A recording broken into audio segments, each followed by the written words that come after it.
Well, I got this beautiful Bertucci watch today for a steal of a deal, and you might notice something wrong with it. It has the seconds hand has come off. Uh, about an hour out of the store and wearing it. It's a used watch. It's a 10-year-old watch. It fell off, and I'm going to get in there and stick it back on. Somebody's been inside this watch. I figured that out because they took for some reason, they took the hands off. I don't know why. Um, no clue, but it's a definitely a used watch. It's a titanium watch, which is cool. They don't make this version anymore. It's a military field watch. Bertucci is in the U.S. It's a U.S. company. The movements are made in Switzerland. Some of the parts are made in my favorite place, China. But I'm gonna take the strap off here. The strap just pops off these permanent strap holders. God, I can't think of the names. The lug bars. But Bertucci gives you a lot of information. There's the date right there, September 2012. It's the Swiss movement. I mean, it's great, but it's quartz, titanium case. One of the things I noticed before I bought it, you see right there, when someone took the back off, they didn't know what they were doing, and they scratched the back with the tool because it slipped. And that's a sign of a total amateur. Normally what you do is you use a professional tool. The watch goes down into a holder, and a tool comes down, and this stays still, and it very precisely takes the case back off. They probably just used a hand tool. Another way to prevent that is to tape this back up with some masking tape or whatever, and only expose the holes. So if you slip, you don't scratch the case. So it's a total amateur move there. But it's a neat watch.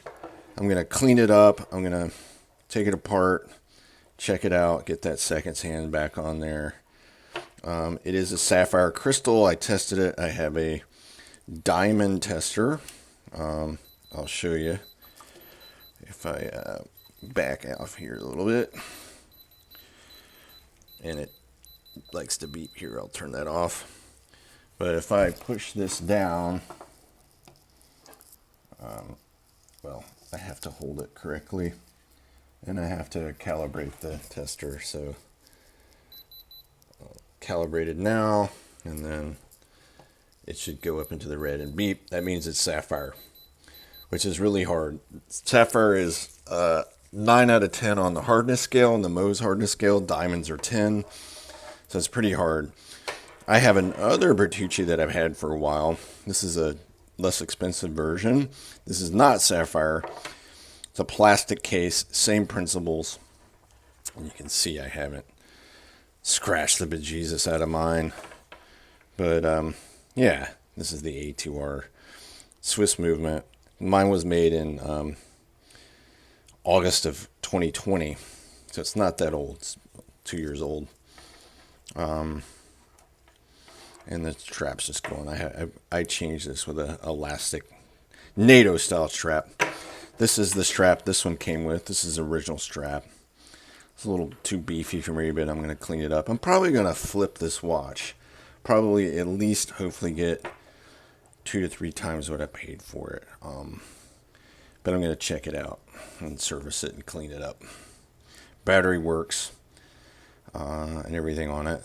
But yeah, kind of disappointed. It has a few little scuff wear marks.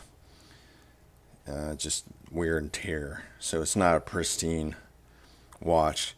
This really is unnecessary. You see that on the back of a watch, and you know someone didn't know what they were doing when they went inside of it. So there we go. I'll show you it when I get it back together. and working. So one tool I have that does not scratch watches is this rubber ball. These are made by watch companies. It's a kind of a soft, sticky rubber ball. Another thing people do that are complete amateurs that don't know any better, and I had to learn this, is they over tighten these case backs. They don't need to be tightened to within an inch of their lives. What happens when they over tighten them is there's a little gasket, and as you tighten it, there's a gasket on the outside of this case back. It's a torsional pressure. It rips and shreds the gasket, and it just doesn't. You don't need to tighten them that tight. Just tight, hand tight, just so it's tight, and don't go any further. I've gotten in a bunch of watches where just, good Lord, it's frustrating. People love to overdo things. So here we go. I'll just show you. I've already got it started. This just grabs it and it comes right off, and you don't have to scratch it. So I can take it off the rest of the way with I gotta use the ball some more. Yeah, it just comes off. Just grabs it, and anyway, I might have to do the rest of this off camera. I can concentrate on it, but I'm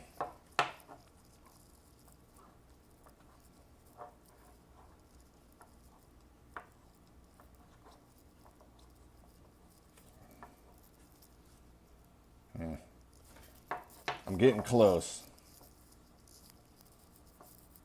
I'm gonna have to get my tweezers to do the rest of this. But yeah, another thing people do sometimes is they cross thread these on.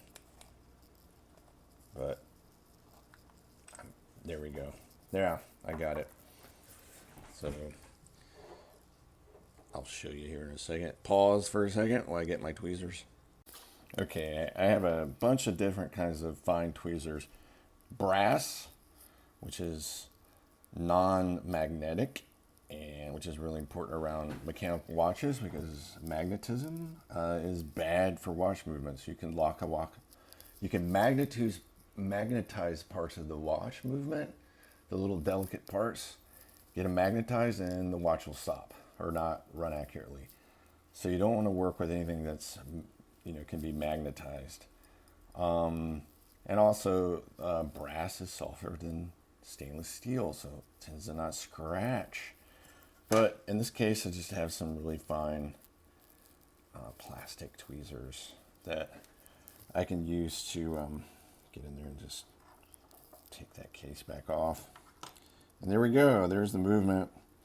What I need to do is release the crown, which there's usually a little button in there. This is a movement holder, which just pops out. That just comes out like that. There's our battery. Don't know how old that is. It's probably fine. Usually one of these, I'll zoom way in here. Whee! Let's go in here. So I don't know exactly which one it is. I'll try to point to it, but one of these little holes or somewhere on here will release this crown and stem, and then I can take the movement out and then flip it over and all this stuff and put the seconds hand back on and put it back together. But I'm gonna completely remove everything and clean this because it looks a little grungy.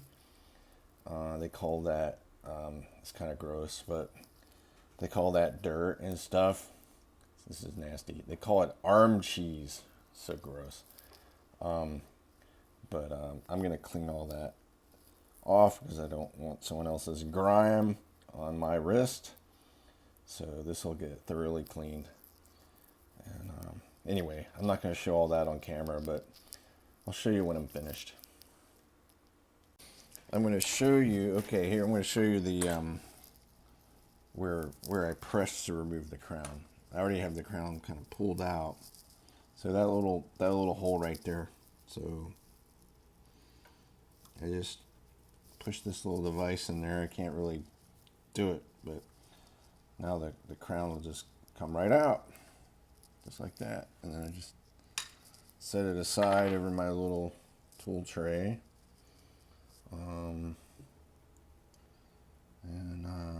Yeah, now I can flip the movement.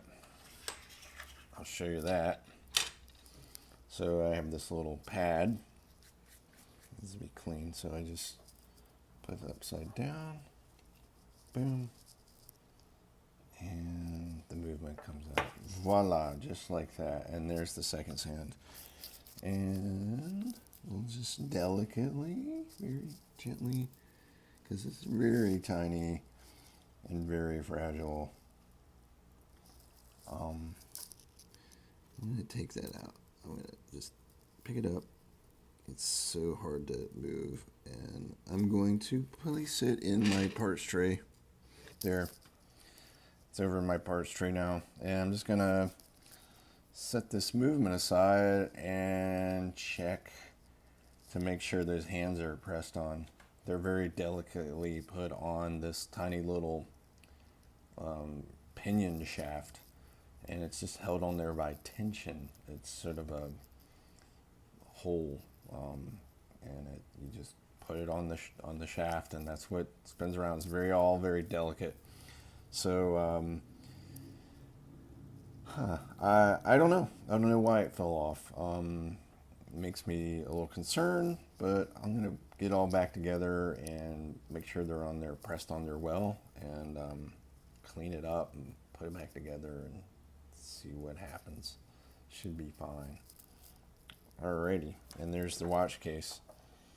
And that watch case, I need to cover this up to keep the dust off of it, and I'll show you. I have a solution for that. I have something for that. Just a second.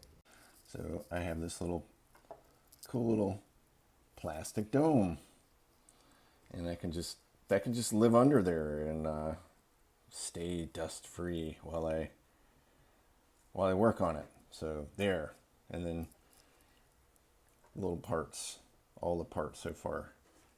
And this is exciting.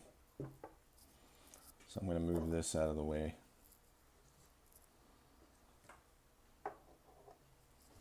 This case, I can inspect the case. Nah, it looks good. It just needs cleaning. Should be easy. Should be an easy clean.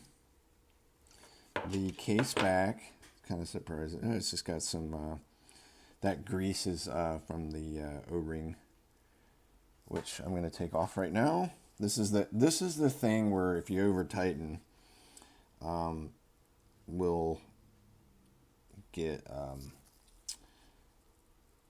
destroyed. And this is the thing that keeps the water out of the case back. This watch supposedly is water resistant to 100 meters, which is about 300 feet. And it all relies on not all, but mainly relies on that gasket. And in theory, not in theory, in practice, before you even put this back in the water, you should test the watch. And I don't have the ability to test it. So I'm generally pretty cautious with my watches that are, this is not made as a dive watch. It's a field watch. So it can go in the water, but it's not really what it's designed for. So I don't shower with watches unless it's a dive watch, which they don't even recommend doing that, because the hot water makes these gaskets expand, and then water can get in. So, and the pressure, believe it or not, the pressure from a shower head can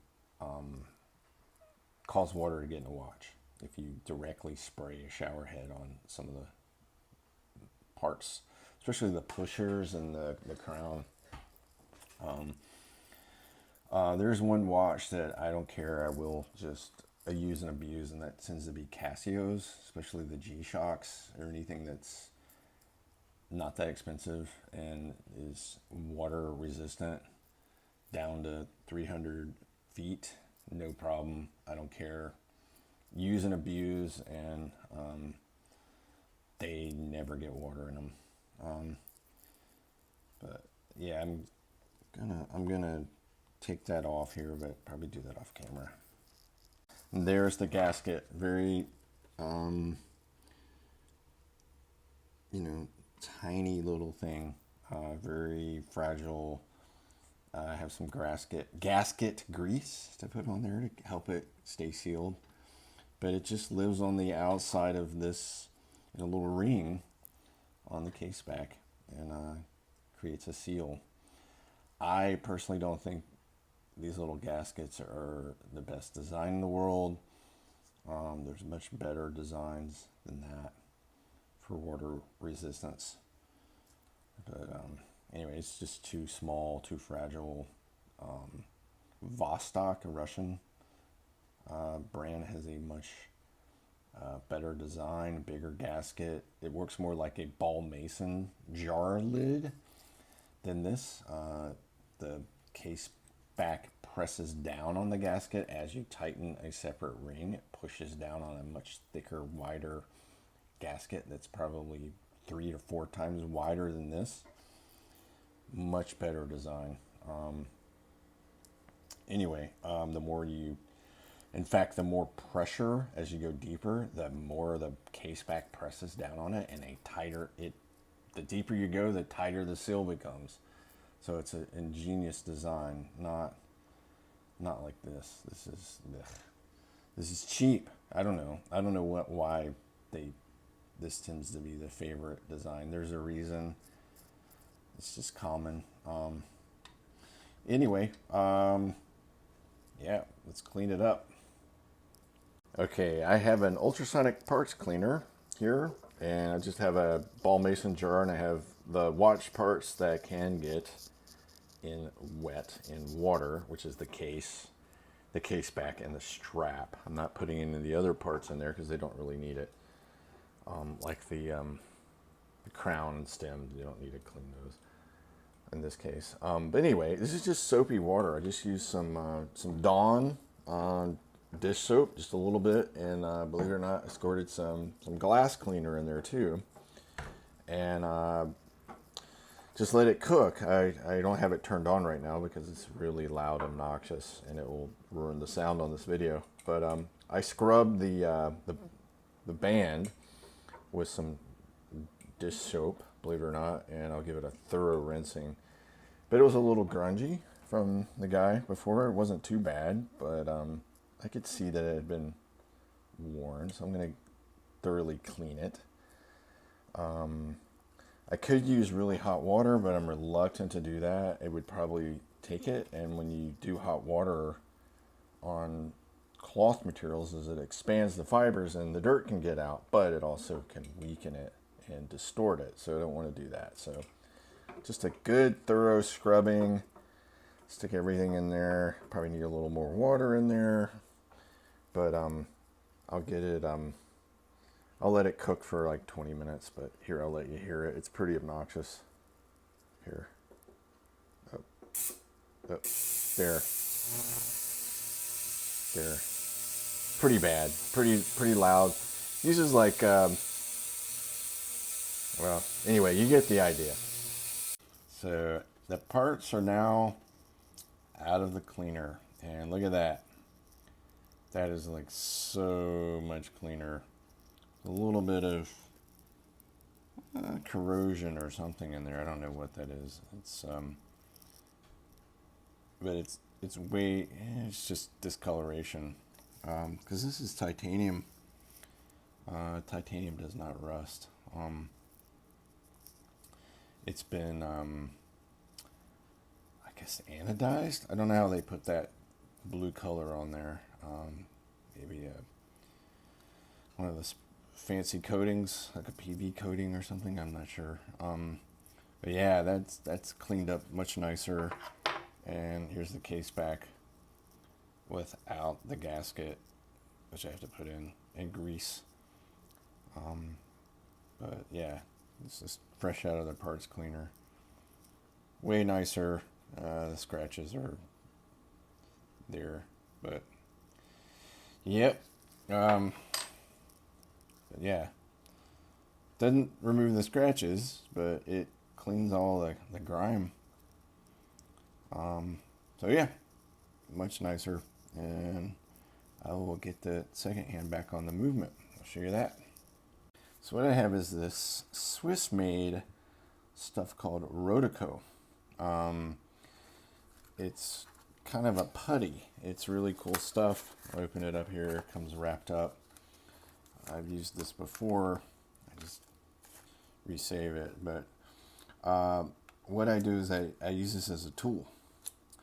And you can use it for cleaning, but since that second hand is so tiny and the tweezers are kind of hard, I will use this as a little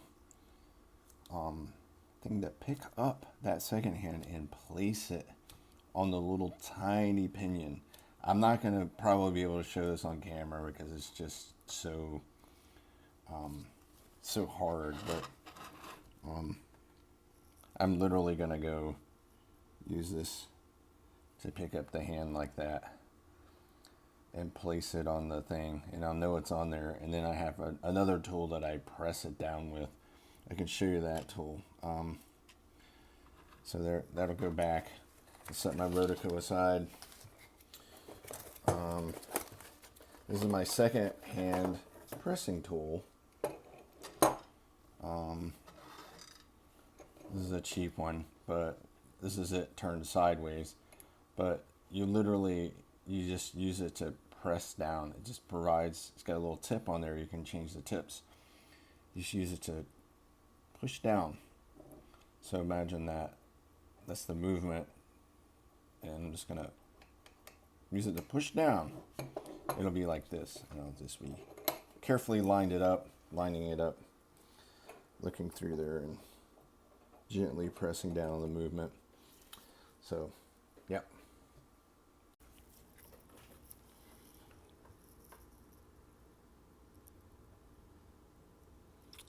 Yeah, this is incredibly tedious. This takes practice and patience. Oh, see there, that's why tweezers suck at this. I just use the Rotico and pick it up. But you get the idea. It's really hard. It's so small.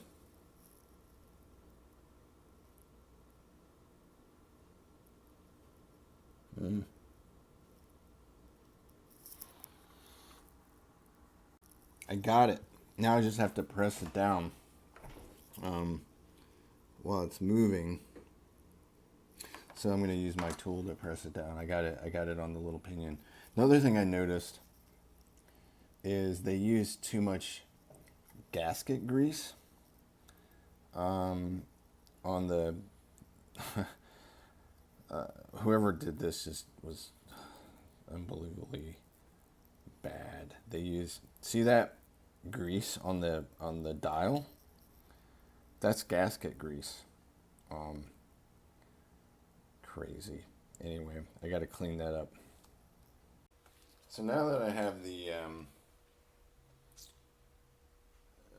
second hand properly put on, and hopefully it'll stay on, it's going to take, believe it or not, this is just a cotton Q-tip.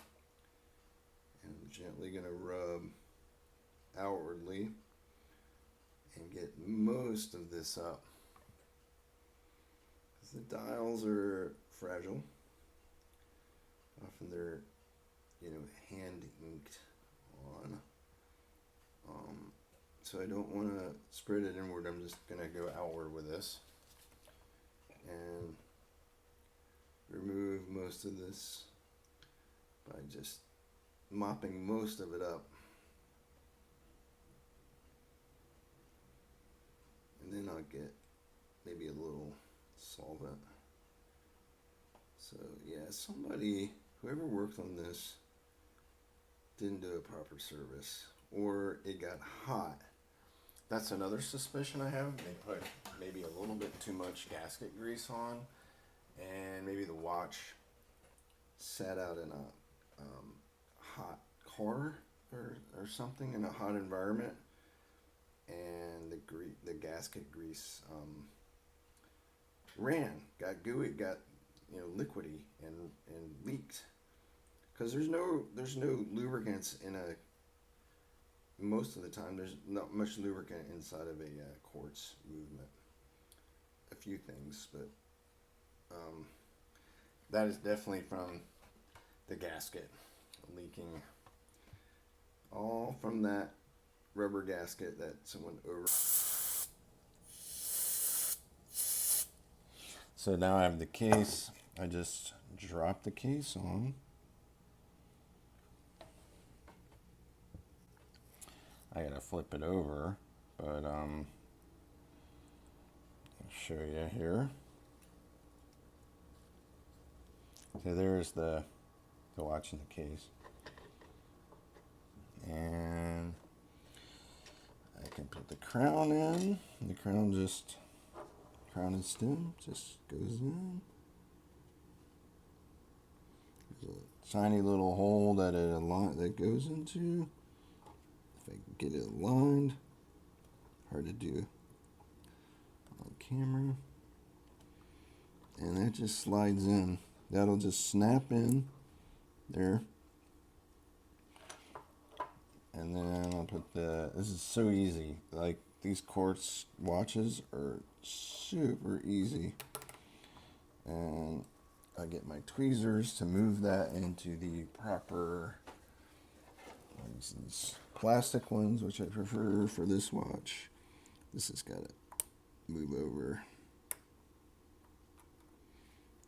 there. This is like, to me, this is so freaking easy. It's like, they just make this super easy to work on. I can't say that enough. Anyway, it's got to snap in there. There it goes. It's all in there. All right, now, dude, I got the case back all ready to go. I got the gasket back on, and I got a little bit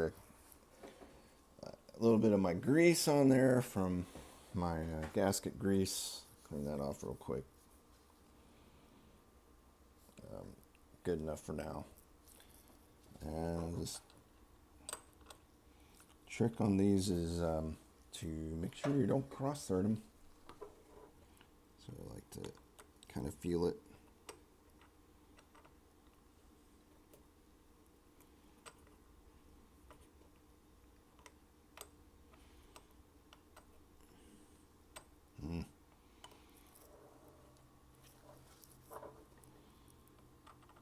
I like to feel it by hand like this.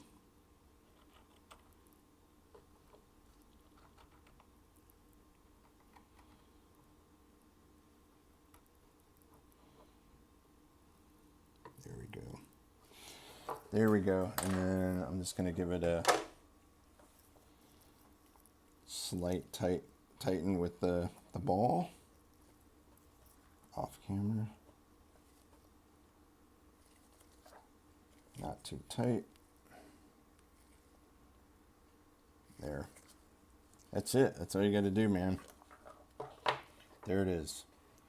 Back in working condition. I screwed the crown down. I'll test that. Zoom out of here a little bit. Yep, it's in position. Set the time. It hacks. Hacking means the second hand stops when I pull the crown out. So you can set the precise time. You just push it in and it starts moving again.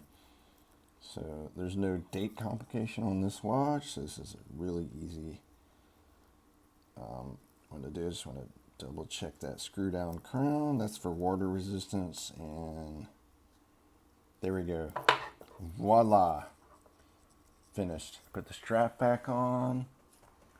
Just still got to dry a little bit, but that cleaned up quite nicely.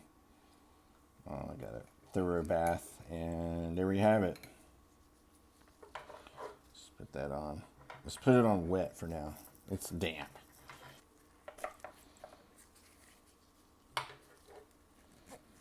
There she is, all fixed up and in its proper glory.